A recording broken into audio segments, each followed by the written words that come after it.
Have your fantasy teams been struggling this year? Or perhaps you've been doing pretty well but want to put yourself over the top? Then make sure to visit our friends over at Finish First Fantasy Advisors. They are the premier one-on-one consulting firm that specializes in providing you with expert support to help guide you to the championship. You will be matched with one of their expert advisors to provide you with the season-long insight for your redraft, dynasty, or DFS formats. Their advisors will contact you weekly to answer all of your questions and provide you the needed information to get to the next level. Set up a free 15-minute consultation by emailing them at info@finishfirstfantasy.com or by visiting them at www.finishfirstfantasy.com. That's www.finishfirstfantasy.com.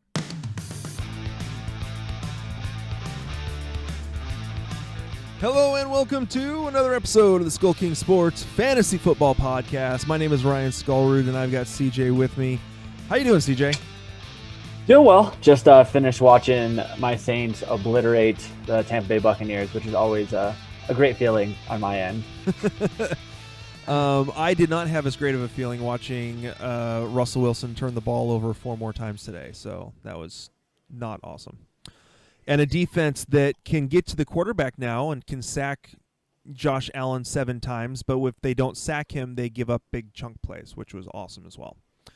For fantasy, it was great to watch on your side of the ball, at least, for the Seahawks and versus the Bills. How about David Moore? We both made a good call there. We did. I messaged you the second that happened. We were like, David Moore! I was stoked. And so,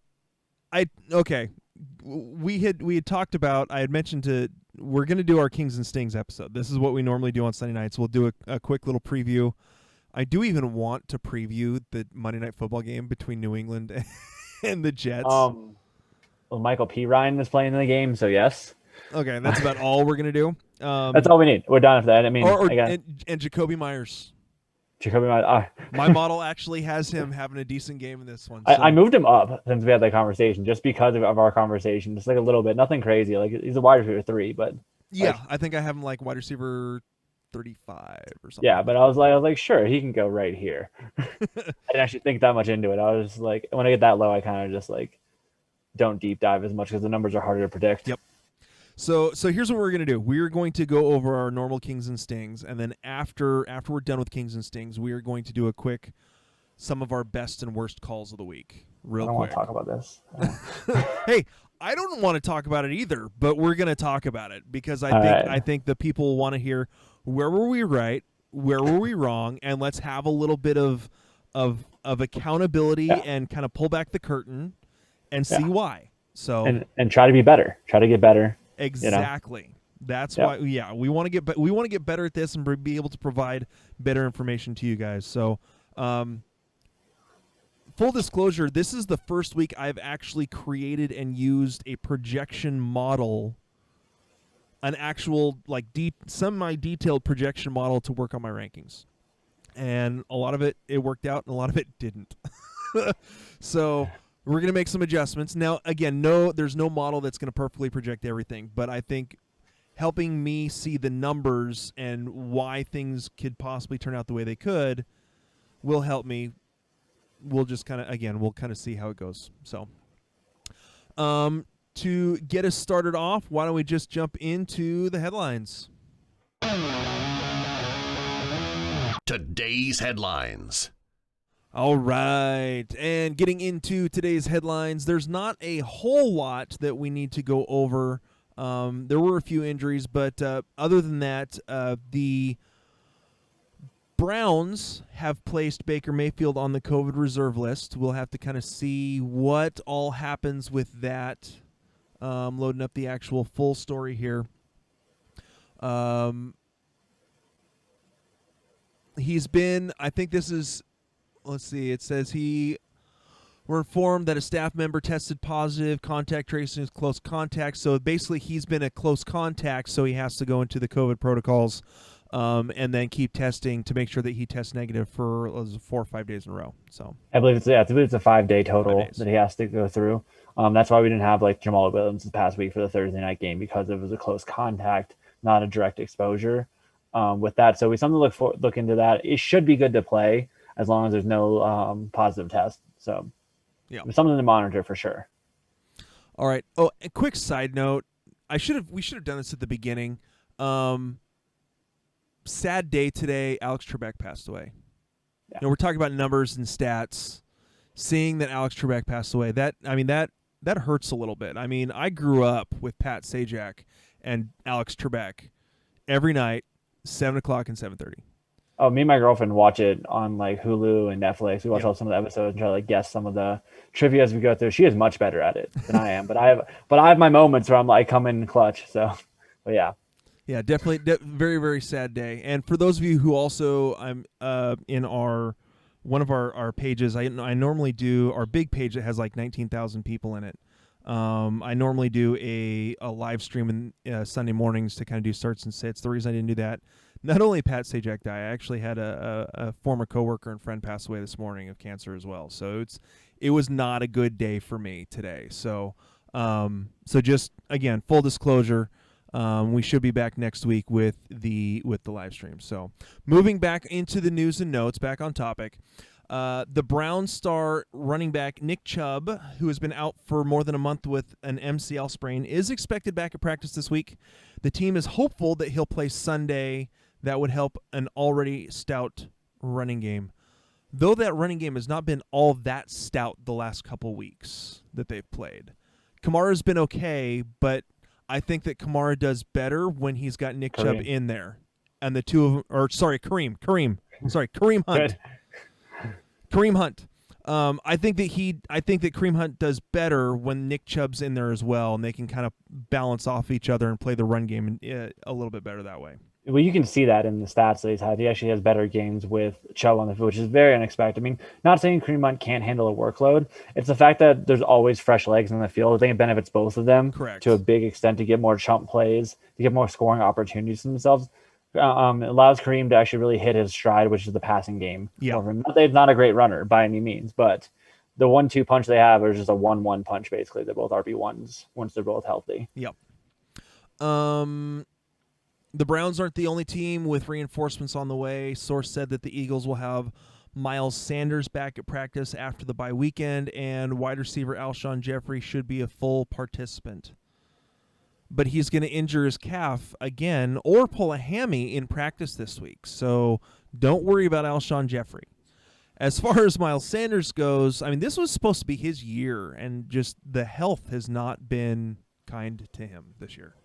I mean, that's one of the biggest things with him was like health coming into the season. Can he handle a full workload? We've never seen him be able to have the reins, or in the Eagles offense, and they're really given the reins to one running back to handle that load. Maybe they're kind of second guessing that. But when he's on the field, he isn't 100% RB1, matchup proof. You saw him versus the Steelers break off a 74-yard run. So if he's on the field, you're basically playing him. Yeah. But it's something that I think the Eagles will evaluate, maybe going back to their rotational in the future. But nothing they can do now. They kind of just got to go into it. And with Alshon, I wouldn't be too worried. I still think that Jalen Reagor is definitely an emerging talent, and Travis Fulgham is pretty much a play based in PPR leagues and standard leagues as well, but more so on PPR because the volume they're getting.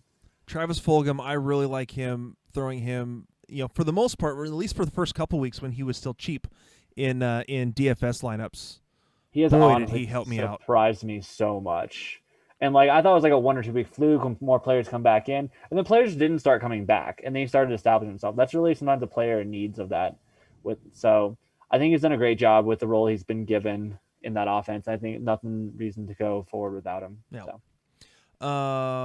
Couple of injuries that happened today. Noah Fant injured, I believe it was an ankle, was able to come back, but just didn't do anything afterwards.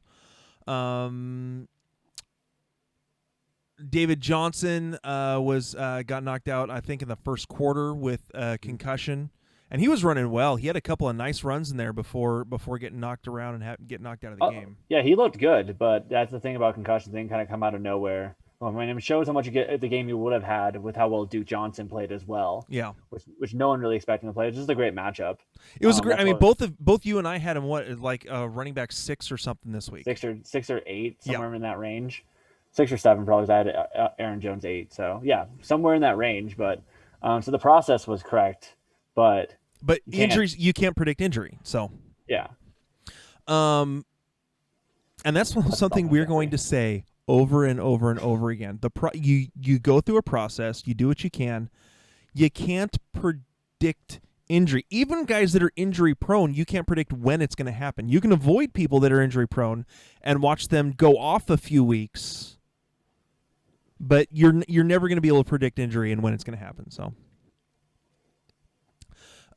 Alex Smith came in for the injured Kyle Allen after getting you talk about deja vu all over again.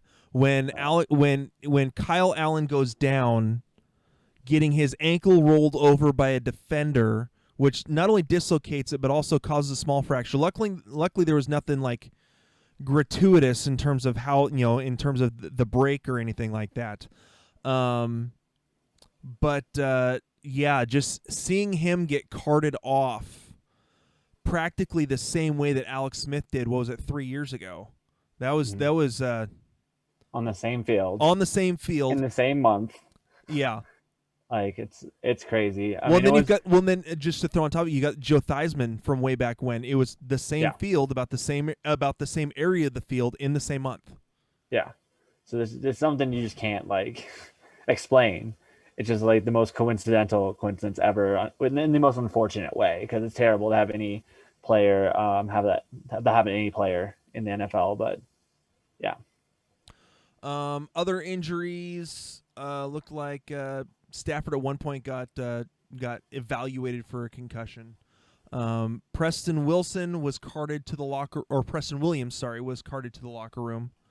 I don't know if you have any other info on that one. I mean, I was watching that game. He just kind of, I think it was on the touchdown catch they had on there. So I don't believe he came back into the game. He was having a really good game with that. I think he's probably, if he's on the field, Tua's favorite target, what I've seen. And that's really what opened up more of the Devontae Parker was post of Preston Williams' injury with that. Because I think it's one of those situations where like the second string is working a lot with with the backup, and he comes in. And Preston Williams is a great talent.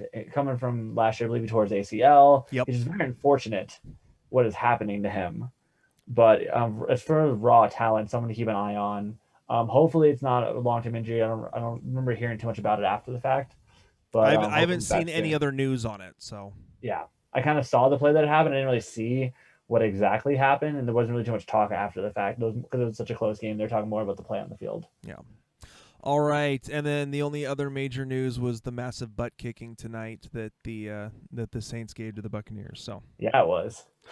All right, we're going to get into our Kings and Stings section, but before we do that, we want to give a quick shout out to Dr. Squatch. Dr. Squatch Soaps, one of honestly, I absolutely love this company. Natural handmade soaps here in the USA, all natural products. Really great scents. If you want to get all chauvinist, that's great manly scents to make you smell like a man. They have absolutely hilarious commercials. You need to go to YouTube and look up Dr. Squatch on YouTube. Their commercials are hilarious. But I absolutely love the products. Really great to use. They have anything from soap to toothpaste. I hear that they've got some other things going on pretty soon. They've also got body washes, shampoos. Check them out when you go there, but make sure that you get the 20% off of any order of $20 or more by using the promo code SKS20 at checkout. Again, 20% off of any order of $20 or more by using the promo code SKS20 at checkout. Make sure you do that and you get the deal. Again, we're getting close to Christmas. If you want to, say buy something for, a family member, or maybe convince your girlfriend to buy something for you, something like that. Check them out. Again, great prices, great products, and we love being able to promote them here on the show. So. All right, let's move into our Kings and Stings. We're going to start it off, as always, with the quarterbacks. And our number one King of the Week, Mr. Kyler Murray, 37.92 points, 283 yards passing, 3 touchdowns. And really what did it for him here is 106 yards rushing and a touchdown. Did have a lost fumble. Big game from Kyler Murray. Was not expecting that against this Miami defense. No, I totally agree. I think the Miami defense is one of the more stout defenses in the NFL. Very young, very emerging with that. But I'm not sure if they were ready for like a running quarterback like Kyler. He was basically a QB1 and an RB1 this week, the way he was playing with that. So I looked amazing out there. The biggest thing to take away, I think, that he did all of that without really much from DeAndre Hopkins. Yeah. This is the first game where Hopkins did not see a 20% market share or more since he's been in Arizona and probably the past few years at Houston as well. This was more of like a Christian Kirk game, having a deep bomb to him in the middle of the game. I think he's emerging as a talent that we wanted him to be for a few years, finally getting that chemistry with Kyler, and just Kyler looked great. Well, I mean, he played with Kyler Murray at Texas A&M. Mm-hmm, correct. So they played together. They have a little bit of that chemistry. So honestly, I thought that Christian Kirk would have a little bit better year last year having Kyler Murray, but I think what needed to happen is they needed that big number one target to take the solid corner, to take the better corner to allow Christian Kirk to do a little bit more. Well, something to think about last year too. Kirk was dealing with a lot of injuries that never took him out of the game. That's true. He was dealing with like ankle and a lot of things like that he was playing through. And a player like his caliber, he's really short area of the field a lot of the time, quick slants, things like that, really yards after catch player. So I think he's finally healthy and he's getting secondary looks. Yeah. He's not getting that first corner on him. Let DeAndre Hopkins get the shadows not on him. So I think he's finally starting to grow and emerge as well with Kyler too, even though the Cardinals did lose today. We talk about all that and they still didn't get the W, which I am so happy about because of what happened in this next one. Josh Allen, quarterback number 2, 36 points, 415 yards passing. It's like the 4th or 5th quarterback to do that to the Seahawks this year. 3 touchdowns, 14 yards rushing and a touchdown. Again, we kind of expected something like this, maybe not necessarily this much. Especially considering the fact that he was actually sacked 7 times in this game. The Seattle defense has been working on trying to get a pass rush, and they managed to do that. They got Jamal Adams back today to help with the pass rush. They got, they had, like I said, 7 sacks. Was it Carlos Dunlap? Is that who it was they got from? Yeah, from the Bengals. Yeah. He had 1 or 2 sacks in this game as well. So, I mean, they were able to get to him, but they were blitzing so much that they left the entire middle of the field open over and over and over again, and it cost them multiple times. So, yeah, I mean, the biggest thing to take away from this game is that Josh Allen looked like he did the first few weeks, which we haven't seen in a while. He's kind of had some down games, and people are starting to doubt him. 31 for 38 on pass attempts to completions. That's a very high completion rate, especially for Josh Allen. Yep. With that, I believe most of the target share went to Stephon Diggs, where it should be one of the most capable route runners in the NFL. 9 receptions, 8 receptions to John Brown, really using his targets. And I think what really is helping him is John Brown back on the field. Correct.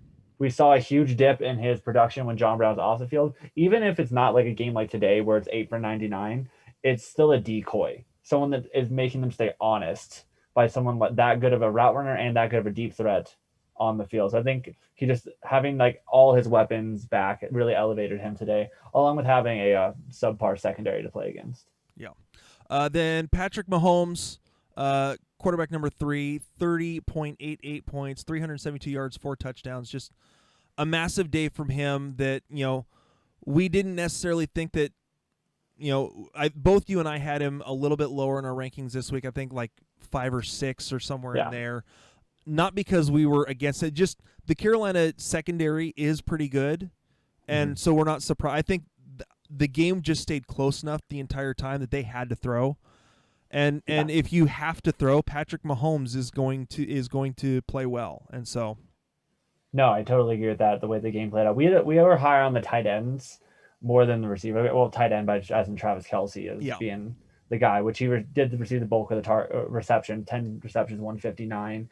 But Mahomes had to throw the ball 45 times. I'm sure that wasn't in the game plan originally because they only had about 12 total carries, 2 of them counting as Patrick Mahomes himself.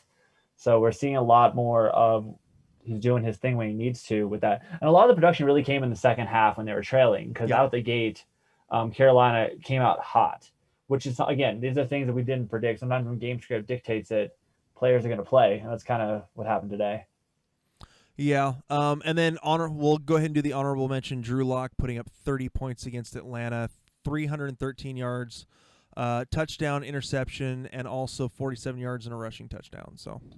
Yeah, he looked absolutely horrible the first 3 quarters, and then playing catch-up mode, trying to come back. Because apparently, like, the fourth quarter is the Atlanta Falcons kryptonite. Yeah. Like, Yeah. Yep. Like 100%. But no, he came up, had a great game. Well, great last half to quarter there at the end. Jared Judy is emerging as the star that we all knew we could have been coming out of college. Yep. We both were really high on Tim Patrick this week. I think he's a great player as well to have on the team going forward with that. 4 for 29 with 1 touchdown from him. So it's a solid week, but it's Tim Patrick. So and 4 for 29, he had 9 targets and still only 4 catches. So yeah. But I think Jerry Judy, again, seeing double-digit targets, that's the big takeaway from that one. And the biggest takeaway is you can stream against Atlanta. Yep. Again. Yep. There, with that few weeks they had before where they were getting better at defense, maybe that was the mirage in the middle of the week, and maybe they are who we thought they were. So. All right, we're gonna move on to quarterbacks. We'll go through all of our kings. I'm gonna go through all 3 of them this time real quick, and then we can just kind of pick what we want. Dalvin Cook, king number 1, again, 38.2 points, 206 yards rushing, 2 touchdowns, 2 receptions for 46 yards. Running back number 2, Christian McCaffrey, 32.1 points, 69 yards rushing, a touchdown, 10 catches for 82 yards and another touchdown.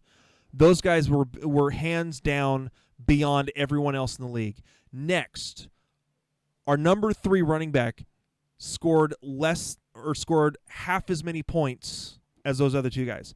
James Robinson, 15.9 points, 99 yards rushing, 1 touchdown, 2 targets in the passing game, and no catches there. So those are our top 3. I mean, the first 2 appearances to be expected. Yeah. CMC's back.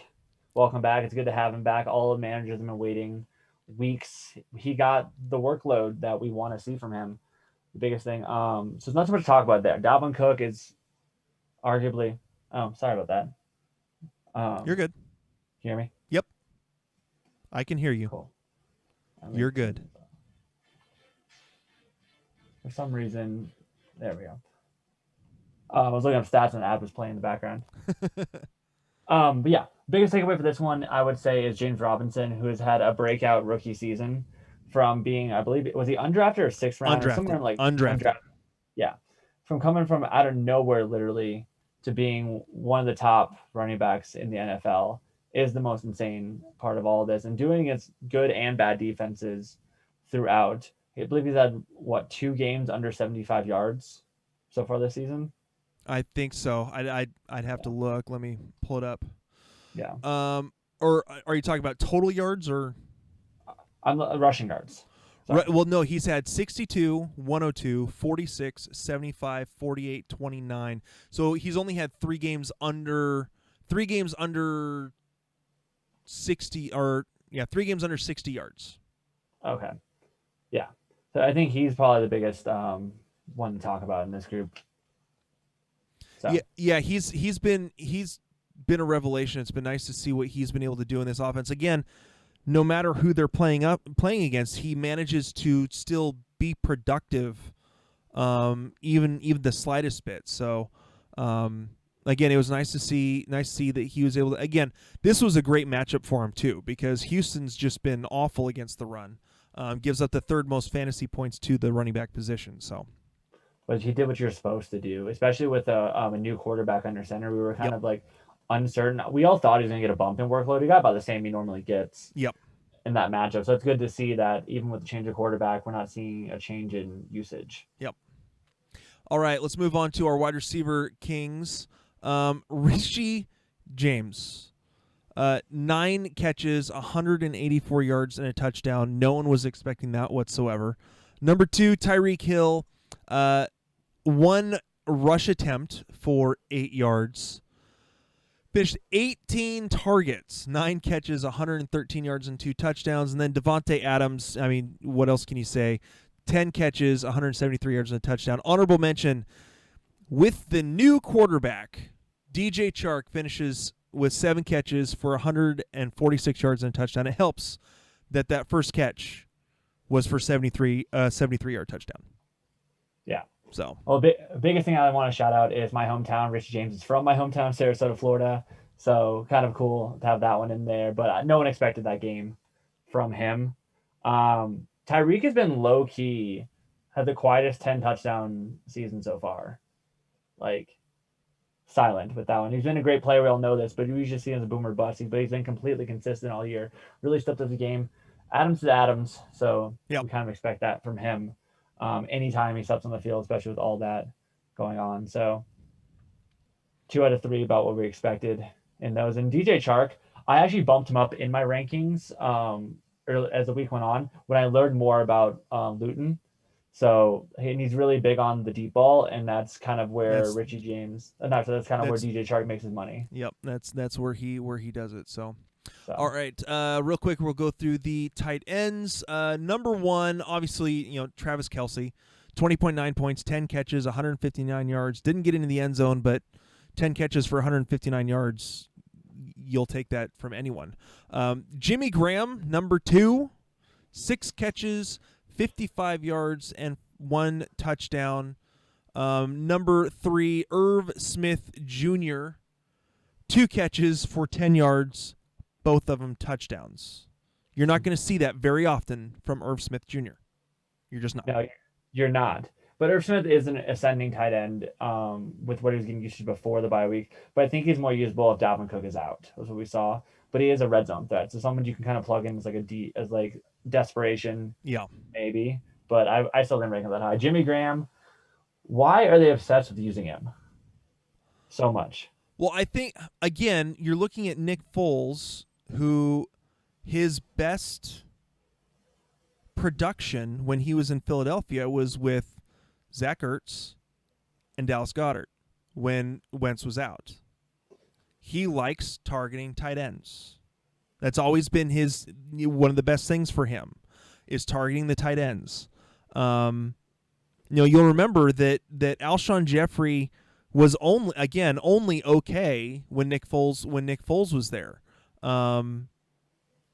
It wasn't very often that Alshon would explode for a lot of production. So for me, I think again it's Nick Foles has a target that he's comfortable, a big target that he's comfortable throwing to, and Jimmy Graham again he's a big guy to be used in the red zone. So I think that's another big help there. Yeah, I just think there's better targets to be used around there. Like I don't understand how.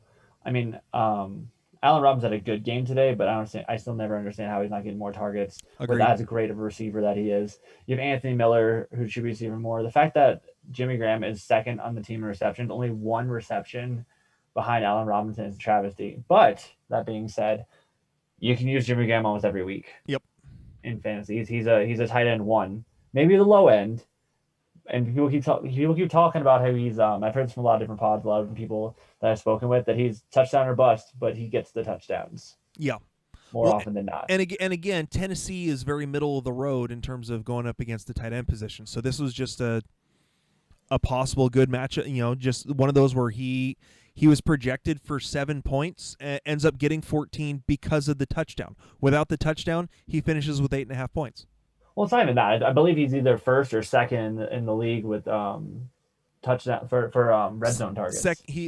Going into this week, I think he was still second behind Travis Kelce in red zone targets. Yeah. So I mean, you follow the targets a lot of the time. Again, It's not someone I would recommend playing like with confidence, but you can play with expectation. Yeah, I would. He's another one of those guys that I like as a DFS guy when the matchup looks even remotely decent, knowing the red zone target share that he gets, he is a guy that you want to plug into your lineup. Yeah. So, all right. So we're gonna go over our stings real quick. Sting number 1 for the quarterbacks, Mr. Tom Brady. That was brutal. Finishes with 209 yards and 3 interceptions. 5.36 points against New Orleans. Yeah, with his new fully loaded receiver core with Godwin back. I don't think anybody expected this. But as a Saints fan, I'm happy to see that. But as a fantasy fan, it was really hard to watch how he played tonight. I think he just looked lost. The pockets were collapsing all the time. He wasn't stepping up as well as he usually does. One interception was so bad. He just kind of fell back and threw it up, and it just landed right in the lap. I think he's just trying to force things. It's a down week. I don't think it's going to be staying this way, especially if he's got some great matchups coming up. But it looked bad. Yeah, I mean, even looking at the kind of the rolling averages over the last 5 weeks, New Orleans gives up right about the average, a little bit more in terms of fantasy points to the quarterback, and this just, I mean, and they've given up the 5th most on the season, most points on the season, and they bleed points, especially in the slot, to wide receivers, 6.6 points over projection or over the average. And that definitely was not the case tonight. So yeah, the Saints are just ready for it. They finally stepped up their defense where we all expected them to be early on. Let me see. And that was in Tampa Bay. That's the thing. Correct. Yeah, that was. We even saw Jameis Winston sighting. Yeah, I saw that. Okay, so moving on to our big sting of the week for the running backs. There's 2 of them really, and one of them we talked about in our projection show, where we talked about our rankings and everything, sleepers and busts on Saturday, and that was Derrick Henry. Finishes with 6.8 points, 68 yards rushing on 21 carries. The Chicago defense, this should not have surprised anyone because of how good this Chicago defense is against the run. Yeah, you just have to respect the Bears defense in all facets of the game. Yep. Like every aspect of it. I was really low on some of the receivers as well, and they held Corey Davis to 0 receptions. Yeah. And the biggest thing was like A.J. Brown caught a touchdown, which like almost saved his week. Yeah. A lot of it there. So like the Bears defense is something to monitor in all facets of the game. We both agreed on Derrick Henry. Like he has every potential to break off a 90-yard touchdown run, but that's what he has to do to have a good game. And he did not come close to that. The opportunity wasn't there for it. So yeah, that's something I definitely expected. We were lower than consensus by a good amount, but we still respected Derrick Henry. Yeah. But we're not surprised. Yeah, and then the other one, which was a bit of a surprise, was James Conner. 3 points. Finishes with 22 rushing yards, 2 receptions for -2 yards. That game made no sense in the beginning of it. None whatsoever. Like how? How did this great defense be getting torched by a 4th-string quarterback in the early on? How is James Conner not just like gutting them up the middle for chunk play? Well, yeah, again, I mean, Dallas on the season has been giving up just tons and tons of points to the running back position.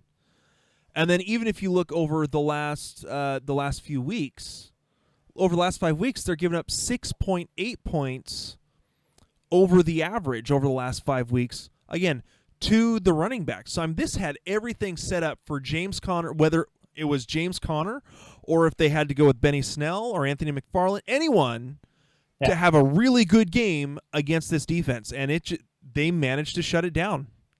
Yeah, Conner only getting 9 carries in the game. It's just really how the game script kind of like went. With the Cowboys came out fast, they were able to get things going. They were playing catch up for a while, which again can happen to almost any running back in the NFL. But I don't think a single person, and we can't always predict game script. It's very rare we can, but like saw this the way it was going. Yep. So, biggest busts. I mean, really the top one is going to be Deandre Hopkins. The fact that Kyler Murray put up as many points as he did, with Deandre Hopkins getting 3 catches for 30 yards. On 3 targets, only 3 targets. You do have to take into account there's a couple pass interference plays that get taken out, which are like really annoying for fantasy, but really important for like real NFL. Yeah. Being able to get those really helped them stay in the game longer, and that's just again it goes to show that Miami had a plan. They wanted to shut down Hopkins the best they could, but the Cardinals were ready enough to go other places, and Kyler's shown how good he is with the other weapons, but. This is the first time, again, that target share was not there tonight. I think it's just a fluke week. I'd start Hopkins. Yeah, and then really I think the tandem of Adam Thielen and Justin Jefferson was disappointing. I mean, Thielen 4.8 points, 2 receptions for 38 yards, and Justin Jefferson, 3 receptions for 64 yards. Part of this was semi-expected simply because of the fact you knew they were going to run the ball all over Detroit, which they did. Dalvin Cook ran all over Detroit, and they just kind of coasted after that. Yeah, they're always content with doing that. Yeah. So if like they get a big lead, they're going to hold that lead. They're not going to pass the ball. They've been known to do that. I saw Detroit doing better than they did today, but this goes into Matthew Stafford has not been with the team all week. Correct. He was in COVID protocol. They're planning on having Chase Daniel, and then he got banged up as well. I believe left the game with a concussion. Did he actually leave the game with a concussion, or was he just out for a little bit getting evaluated? I wasn't fully watching that whole game. I know Chase Daniel Neither was I. Came in and played a good amount of snaps there at the end. So, yeah, but this is a team that's completely content with getting a lead and holding on to the lead. So it's one of those things that players can disappear from that team, but I would still start both of them as Thielen a low end, 1 high end 2, and Justin Jefferson being a high to mid 2, wide receiver 2. So yeah, I had them higher than that. So all right, and last but not going forward, last but not least, the sting of the week. I mean, there's 2 of them really, for the tight ends, and the one that we're gonna keep taking victory laps on this. We're gonna do it. I don't care. Mark Andrews disappears in tough matchups, and going against Indianapolis, who was the best team in the league in terms of keeping tight ends from scoring fantasy points, he gets 3 catches for 22 yards. Yeah, 100%. Like where he's showing his colors basically every single time. He's a predictable tight end. Correct. And when he has the matchup, he is potentially the tight end 1 on the week. But if the matchup is not there, he just completely falls off because that team can fall off that fast the way they've been playing this season. I don't know if it's a chemistry issue, I don't know if it's a confidence issue, but he's been predictable in like the worst way. But it's, again, we've been so prone to say start your studs. And I honestly sat him for Jimmy Graham in a league, and that worked out great. I have no shares of Mark Andrews anywhere. I have a couple, but part of the reason why I have no shares of Mark Andrews anywhere is because he was, again, projected as, tight end 2 or 3 in some leagues, and so he was going a lot earlier than I was comfortable taking him. Mm-hmm. The other one that was a major bust for us this week, Rob Gronkowski, 1 catch for 2 yards on 6 targets. So yep. This is something I touched on a little bit on the week, that how we are so prone to always think about what the beginning of the season is the whole season. How early on the Saints just bled points. They were honestly a smash matchup the first few weeks of the season for tight ends to get like a touchdown or 80 yards or whatever you needed from your tight end. You pick the one versus the Saints. Over the past 5 weeks, they've really stepped up their game against the tight end really strongly. And it didn't surprise me. I think I had Gronk at tight end 14. I'm pulling it up real quick to look. Yeah. I had him as a sit this week. You guys know that. Let's see. Across the board, most of our rankers had him at 3rd or 4th or 5th. Most of them at 4th. You had him at 14th. I had him at 8th. So I didn't move him down as far. Again, my projection model didn't quite have him that low, but it definitely moved him down from what most of what everyone was projecting. I mean, the expert consensus had him 5th or 6th. So I was below them a little bit.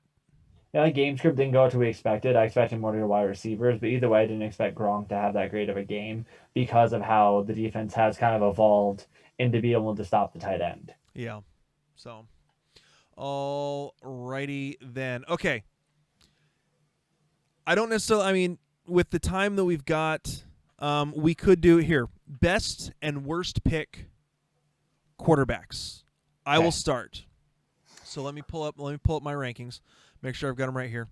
My best pick for quarterback was probably the fact that I put Lamar Jackson down around 8. Because looking at where he finished. Oh, whoops. Actually, do it by fantasy points and how much they scored. There we go. Lamar Jackson was, gosh, where did he finish? He was down around number 17. He struggled today. And so, again, 13 carries for 58 yards and a touchdown, 170 yards passing. And a lot of people had him higher than that. So, yeah, that's definitely one of the ones I was kind of lower on as well. I believe I had him at 10 on the quarterback spot. So that's definitely the one that was a bigger hit for me. I still respect him as a quarterback because he always does things with legs. But yeah, my biggest hit, I would probably say Aaron Rodgers. I was above consensus. I had him at, but I didn't hit it spot on, but I had him at 3. I had him at 7. I think he split us at 5 because I think he finished QB 5. That was one of my bigger hits. Was going with that one, being really aggressive on that, and it's crazy how many points he scored and finished at 5. Yep. Was it going into Thursday? I'm like, oh yeah, smash spot. He's definitely be a top 3, and there's so many good quarterbacks, there's so many great matchups, and played so well that yeah, he just got bumped down. But I'm still pretty happy about where I had him and how aggressive I ranked him. Yeah, my worst pick was I had Kyler Murray down at 13. I thought that the Miami defense was going to be able to do a little bit more. I mean, I understand he's got a rushing floor, and I probably should have had him like closer to 10. I wasn't expecting number one week out of him. Yeah, I had Kyler Murray down at 9 for this one. My big hit was believing Tom Brady was still a good quarterback. I'm sure he is, but like the biggest thing was I had him at 4. I thought with his weapons coming back, with Antonio Brown getting added in, they're going to want to showcase that in the passing, and the way New Orleans has been playing versus the wide receiver and quarterbacks. I saw it becoming more of a shootout than a blowout. Yep. So I was kind of wanting to see that back and forth. So that's my biggest hit, was putting him at 4 because I was very aggressive on his ranking, because with all those weapons that he has at his disposal, with having to play either from behind or trying to battle a quarterback matchup, and going for the quarterback touchdown record, there's a lot of things I thought were going for him that did not come to fruition tonight. Yeah. All right. Biggest hit on running back that you were like, you made a call and it worked out really well for you. My biggest hit on my rankings up real quick. His name is Dalvin Cook, and always keep him at 1. But besides that one, other than that, besides the free spot, I would say probably ranking Josh Jacobs considerably lower than consensus. I had him at running back 20 this week. And he finished at 1, 2, 3, 4, 5, 6, 7, 8. He finished at running back 9. Okay, but that's the biggest thing with that. A lot of people had him as a top 3 or 4 play with that one. Really saved his day by a touchdown. One more I want to bring up was my ranking of why can't I find him? 1 second. Jerick McKinnon. Yeah. So where did he finish up? Can you check that from your first? Jerick McKinnon finished at Jerick McKinnon finished at running back number 5.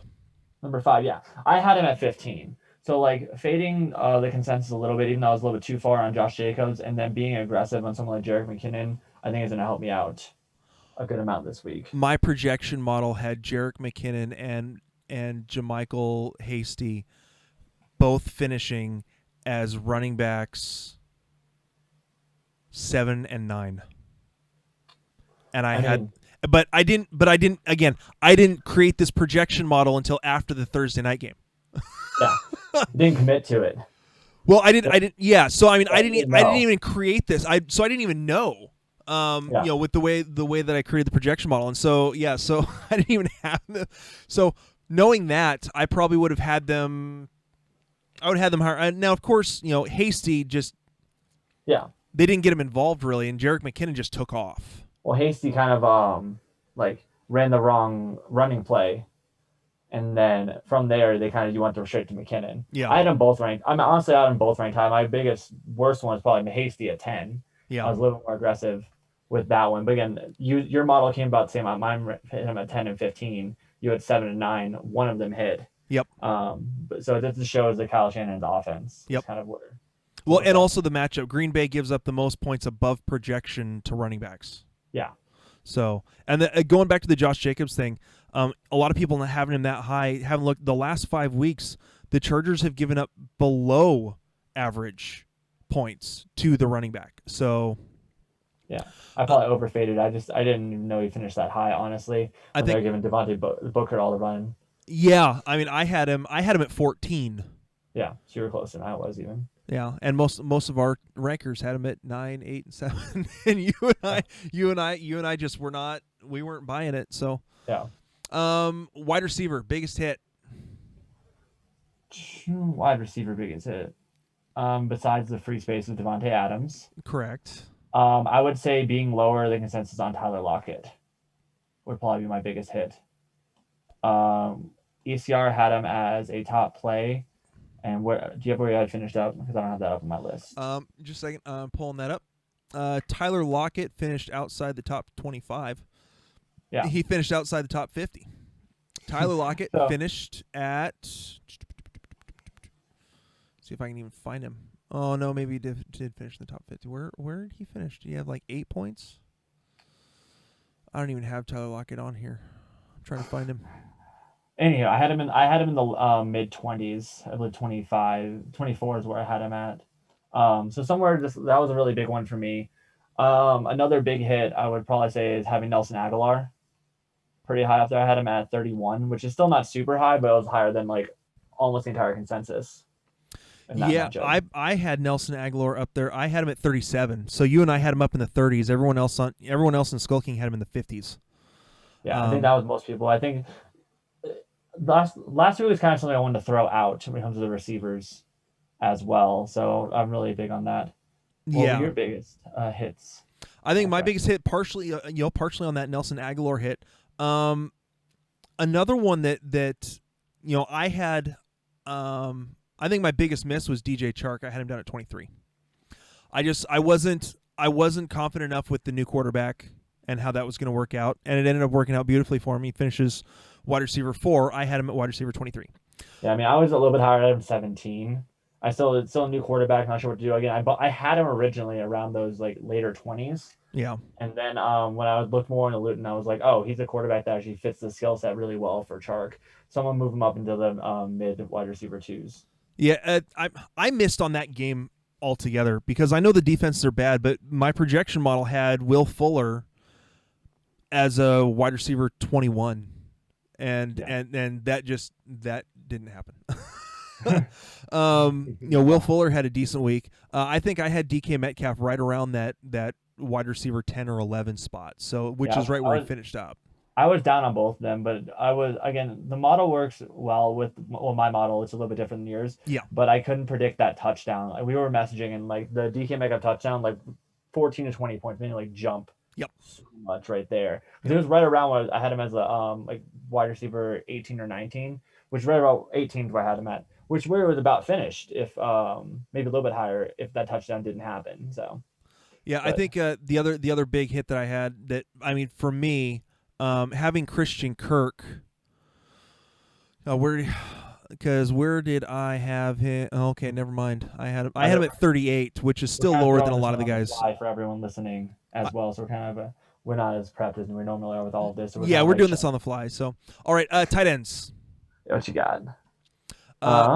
Biggest hit, let's be honest, is both of us putting Mark Andrews down below the top 10.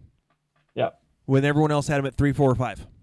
Yeah, that's like been our smash piece, is understanding where Mark Andrews is going to finish on the week of bad matchups. Yep. So it's been very good with that one. And then your biggest miss. Oh, you're gonna make me say Logan Thomas. Yes, I am. I stand by that. If Kyle Allen was still in the game, it would have been a completely different game for Logan Thomas. That's an injury issue that you just can't. I mean, you can't project that.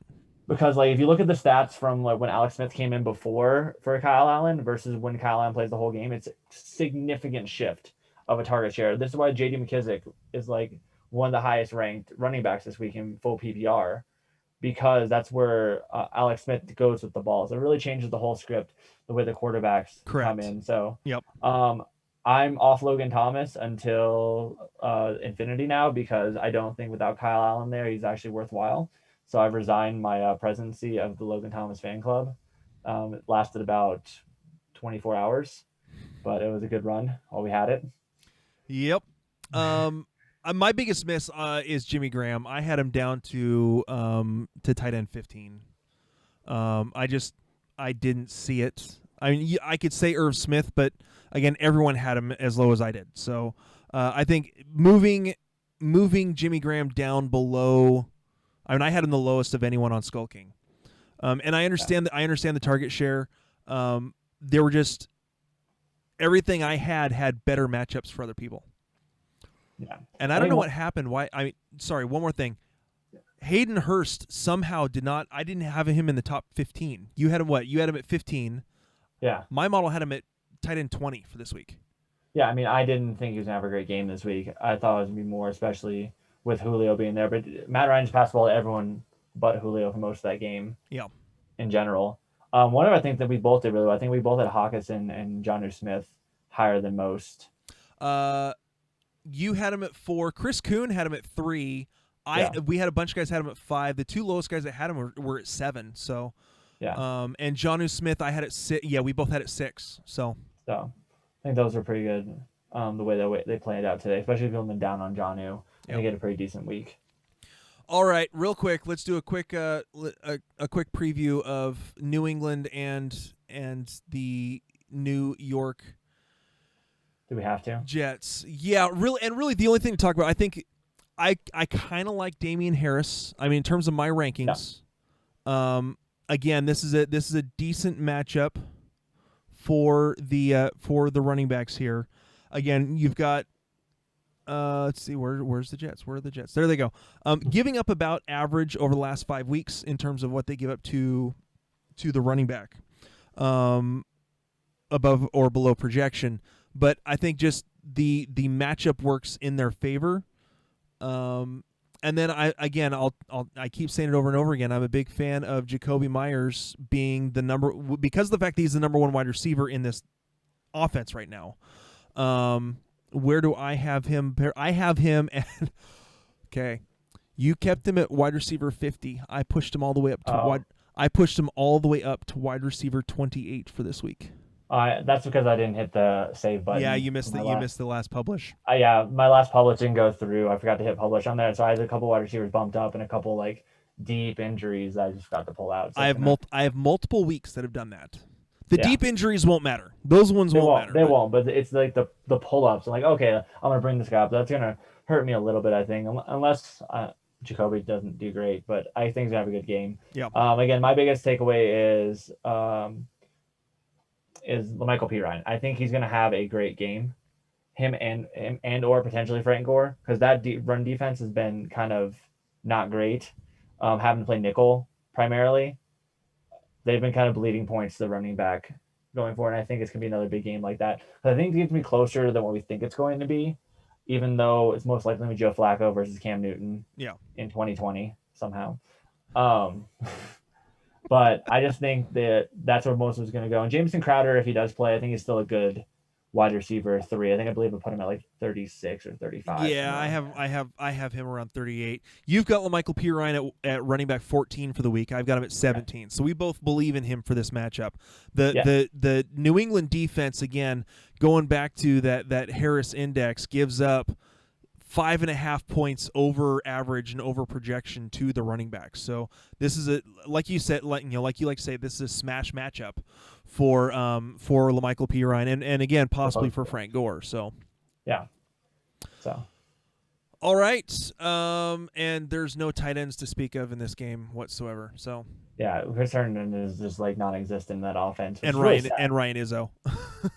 I like Chris Herndon as a player, but like he just doesn't exist besides blocking. Yeah, that's basically it. So, all right. Well, that is it. Again, we want to thank you guys for taking the time to listen to the show.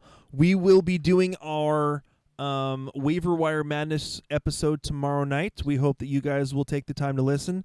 Again, for CJ, my name is Ryan Sculler. This has been the SkullKing Sports Fantasy Football Podcast, and we'll talk to you later. Hey, SkullKing Nation. Thank you for listening to the SkullKing Football Podcast. Did you like this episode? If so, be sure to go to iTunes, Stitcher, Google Play, and YouTube to subscribe. Also, please leave us a rating and reviews to let us know how we can better help you rule your leagues.